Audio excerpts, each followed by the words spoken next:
Assalamualaikum warahmatullahi wabarakatuh. Perkenalkan kami dari kelompok 2 kesehatan mental. Di sini kami akan membahas tentang gap year. Apa sih gap year itu? Bagaimana sih rasanya gap year? Gap year itu berasal dari kata gap yang berarti jeda dan year berarti tahun. Yang saya ketahui tentang gap year itu kalau misal kalian habis lulus SMA atau sederajat lainnya, tetapi kalian tidak langsung melanjutkan ke perguruan tinggi. Ada yang bekerja, ada yang pengen istirahat, dan juga ada banyak lagi yang lainnya. Untuk lebih jelasnya, teman-teman saya akan menjelaskan lebih dalam lagi. Kecemasan yang dirasakan oleh anak gamer ini bervariasi atau bermacam-macam. Mungkin seperti remaja pada umumnya, atau mungkin lebih parah dari remaja umumnya. Kecemasan ini disebabkan oleh kegagalan pada masa lalu atau memikirkan hal yang akan terjadi di masa mendatang atau yang bisa disebut overthinking. Kira-kira bagaimana sih cara mengatasi rasa kecemasan tersebut? Simak videonya berikut. Perlu diketahui bahwa dalam hidup ini ada 3 hal yang mengiringi. Yang pertama yaitu hal yang ada di bawah kendali kita. Hal ini bila kita tekuni maka kita bisa mendapatkan apa yang kita inginkan. Misalnya, bisa mengerjakan soal ujian dengan baik dan benar. Lalu yang kedua yaitu hal yang ada di luar kendali kita. Hal ini merupakan sesuatu jika dipikirkan dan berusaha untuk merubahnya tak akan berhasil. Misalnya, lawan kita di saat ujian. Kita tak akan bisa untuk berusaha merubah lawan kita karena ini di luar kendali. Jadi lebih baik kita fokus pada apa yang ada di bawah kendali kita, yaitu berusaha agar dapat mengalahkan lawan dengan belajar. Yang terakhir yaitu hal yang setengah-setengah.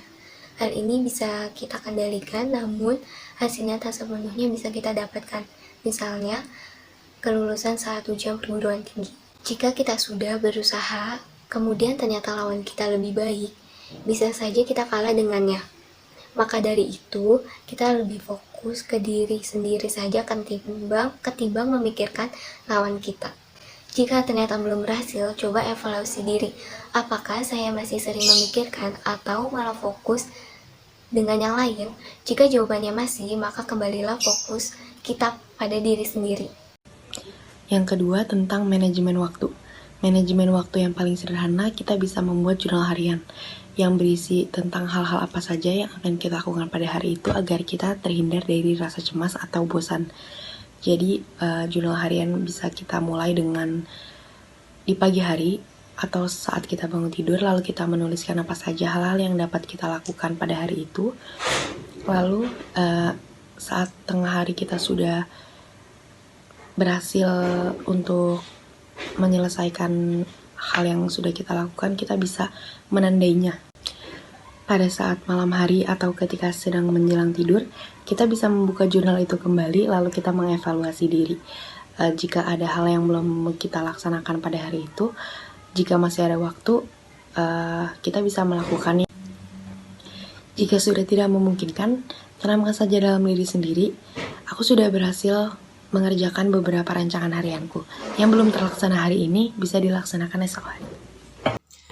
Selain manajemen waktu, cara lain untuk mengatasi rasa cemas atau biasa disebut dengan overthinking ini bisa juga dengan cara relaksasi. Relaksasi dengan pikiran-pikiran yang positif. Penanaman pikiran-pikiran yang positif.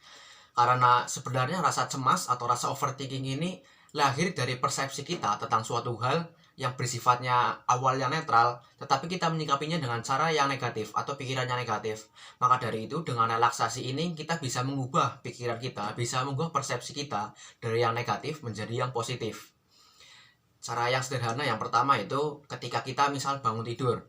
Ketika bangun tidur, kita duduk terlebih dahulu sebelum menjalani aktivitas lain.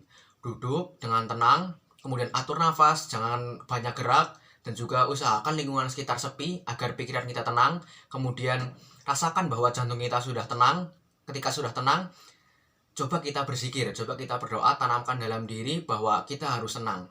Setelah merasa tenang, tanamkan pikiran-pikiran yang positif dalam diri kita. Jangan sampai ada pikiran-pikiran yang negatif. Jangan sampai menanamkan pikiran-pikiran yang negatif. Tetapi ketika ada pikiran-pikiran yang negatif datang, terima saja itu, terima, dan kemudian langsung dialihkan ke pikiran-pikiran yang positif. Nah, lakukan hal ini selama sekitar 10-15 menit, baik itu ketika bangun tidur ataupun ketika menjelang tidur. Nah, penanaman pikiran-pikiran yang positif ini bisa membuat hati kita atau batin kita terasa lebih nyaman, nggak terlalu mencemaskan atau rasa overthinking tentang suatu hal. Nah, kemudian bagaimana ketika rasa cemas atau overthinking ini muncul tiba-tiba saat kita sedang menjalani aktivitas di siang hari?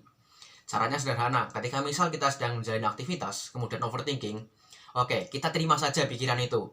Ini juga sebenarnya berlaku ketika kita sedang melakukan relaksasi. Terima saja pikiran itu, jangan coba-coba untuk melawan atau untuk melupakan pikiran tersebut. Karena ketika kita berusaha untuk melupakan pikiran tersebut, yang ada malah kita akan terus mengingatnya. Kita akan mengingatnya untuk melupakannya. Tapi malah itu usaha yang sia-sia sebenarnya. Jadi lebih baik kita menerima pikiran itu dan kemudian langsung berusaha untuk memikirkan hal yang lain. Suatu hal yang positif, yang lain dari yang negatif tadi. Atau juga bisa dengan cara mengalihkan kegiatan yang lain. Alihkan pikiran kita dengan cara melakukan kegiatan sehingga pikiran negatif tadi ini perlahan mulai hilang. Seperti itu caranya. Nah guys, gimana mengenai penjelasan teman-teman saya tadi mengenai tentang gap year? Tentunya di pikiran kalian banyak sekali bukan pertanyaan yang timbul mengenai gap year. Gimana sih rasanya jadi anak gap year? Gimana sih cara belajar mereka? Nah di sini saya akan menyimpulkan tentang penjelasan teman-teman saya tadi. Jadi kesimpulannya, anak gap year ialah mereka yang mengejar perguruan tinggi impian atau ingin mencoba mendaftar CPNS, TNI, Polri, atau sekolah ikatan dinas lainnya. Rata-rata mereka telah mencoba di tahun sebelumnya, namun hasilnya telah gagal dan mereka lebih memilih untuk istirahat. Nah, biasanya anak gap year juga memiliki rasa kecemasan. Rasa cemas tersebut bervariasi karena setiap orang berbeda-beda kan. Nah, kecemasan ini bisa disebabkan karena kegagalan yang lalu yang mereka alami di tahun sebelumnya, atau bisa juga karena cemas dengan masa mendatangnya. Maka dari itu, apapun yang kalian lakukan, usaha apapun yang dijalankan, teruslah berusaha dan jangan lupa berdoa. Karena kita tidak tahu hasil kedepannya itu seperti apa. Sekian dari kami. Wassalamualaikum warahmatullahi wabarakatuh.